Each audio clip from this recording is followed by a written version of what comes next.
In questa lezione vi insegnerò a fare una pittura materica a effetto Delabré.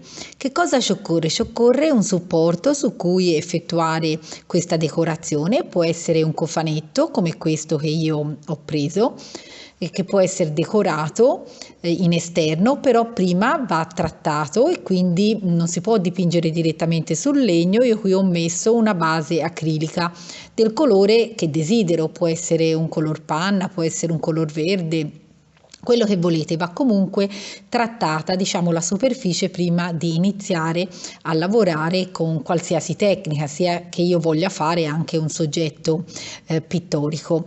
Poi dobbiamo procurarci della sorta di stencil che possono essere fatti a mano oppure possono essere anche acquistati. Questi per esempio sono degli stencil che ho preparato io.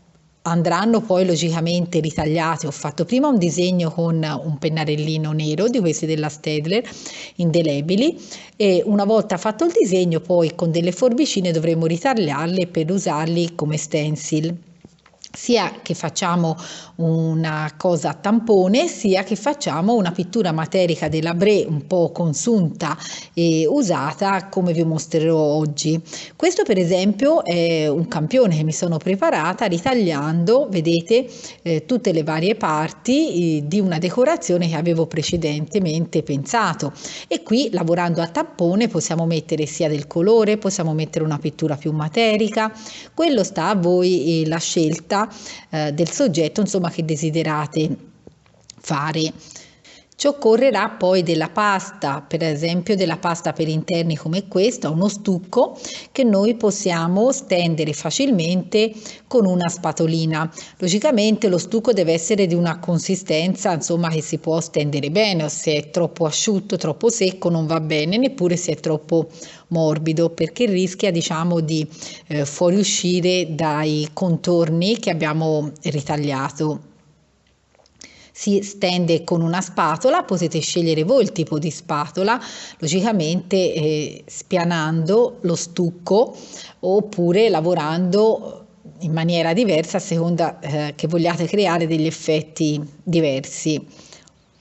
Questi per esempio sono altri modelli che io mi sono fatta, che ho preparato e che possono essere tutti impiegati per decorazioni sia su oggetti ma anche su pareti, su mobili, insomma su quello che desiderate. Questi per esempio invece sono degli stencil già pronti. Come saprete ne esistono di vari tipi, di varie misure che ci consentono di fare lavori molto vari. Io però prediligo magari fare anche gli stencil da sola, proprio perché ci consente di avere un'originalità anche nel lavoro che altri appunto non hanno. Vedete, in questi spazi vuoti poi andremo a mettere il nostro stucco. Vi voglio far vedere per esempio anche un cofanetto che io ho dipinto, questa volta invece fatto proprio a pittura a pennello. È stato un lavoro insomma abbastanza lungo. Qui ci ho dipinto sopra una Venezia, poi l'ho tutto invecchiato, non so se riuscite a vederlo, ho fatto delle rose in stile antico, ho fatto una patina. Questo magari può essere un lavoro che vi spiego anche in un altro tutorial se siete interessati. Logicamente questo è un lavoro molto più complesso, però vedete questo effetto anticato lo riotterremo anche sulla nostra decorazione Delabré. E a questo punto dobbiamo prendere il supporto. Io per comodità qui ve lo faccio vedere su un foglio, però come ripeto può essere fatto su qualsiasi superficie. Vado inizialmente a fermare il mio stencil proprio perché non si muova durante la stesura del colore. Una volta fermato lo stencil vado ad applicare lo stucco con una spatolina. Vedete, la consistenza deve essere questo, abbastanza cremoso, morbido, ma non troppo perché altrimenti scivola via, però neppure troppo più sodo perché altrimenti, o denso perché altrimenti dura fatica ad attaccare. Andrò a colmare tutte le parti rivestendo, diciamo, tutto lo stencil con una spatolina e con questo stucco.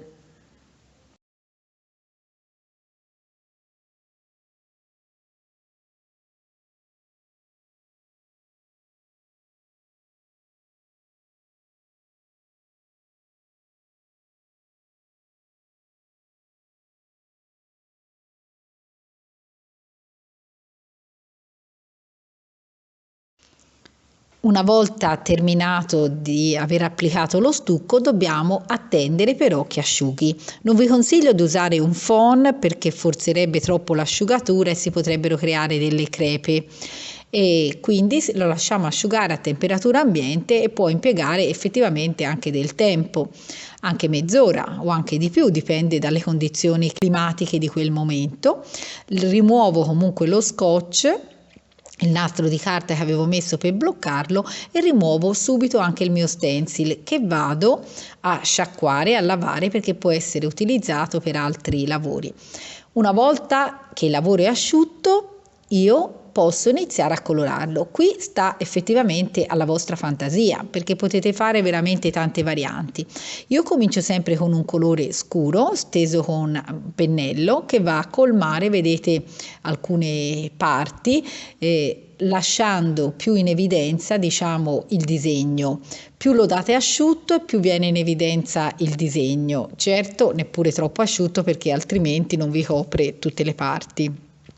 Io ho scelto una terra di siena bruciata con un effetto metallico e vado, diciamo, a stenderlo su tutto il foglio dove ho applicato il mio effetto materico con lo stencil che avevo preparato.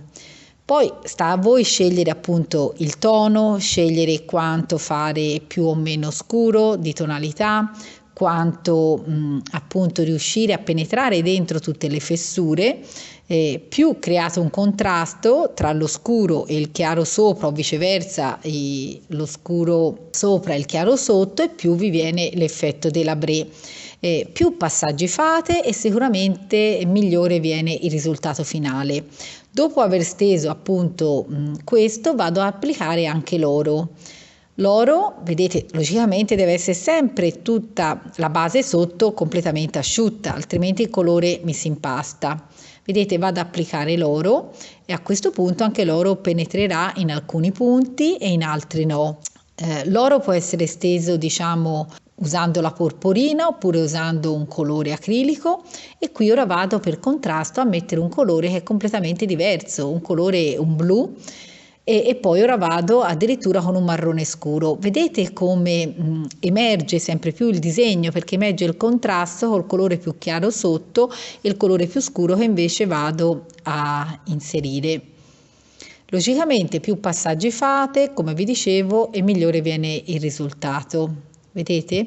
Poi logicamente anche questo può essere patinato, verniciato, possono essere fatti, diciamo, tanti effetti sopra in base al risultato che desiderate ottenere. Io vi mostrerò poi il risultato finale. È una pittura materica divertente che ci consente di fare tante bellissime cose su svariate appunto superfici. Se il video vi è piaciuto, vi invito a iscrivervi al mio canale. Potete sottoscrivere anche un abbonamento che vi consente poi di avere accesso a video, a materiali, diciamo, privilegiati per l'iscritta al mio canale, e poi ecco, potete sicuramente aiutarmi a continuare a fare anche questi tutorial che sono gratuiti per tutti. Se il video vi è piaciuto, appunto, lasciatemi anche un like e attivate la campanella proprio perché possiate ricevere tutte le notifiche di quando pubblico un nuovo video. Se avete anche delle richieste potete farle, sarò ben felice di, se mi è possibile, esaudirle e fare dei tutorial apposta come mi è stato richiesto anche da alcuni di voi, insomma. Grazie per avermi seguita. Riapplicando l'oro vi mostro poi il lavoro finito, che è quello che vedete adesso. Ciao ciao!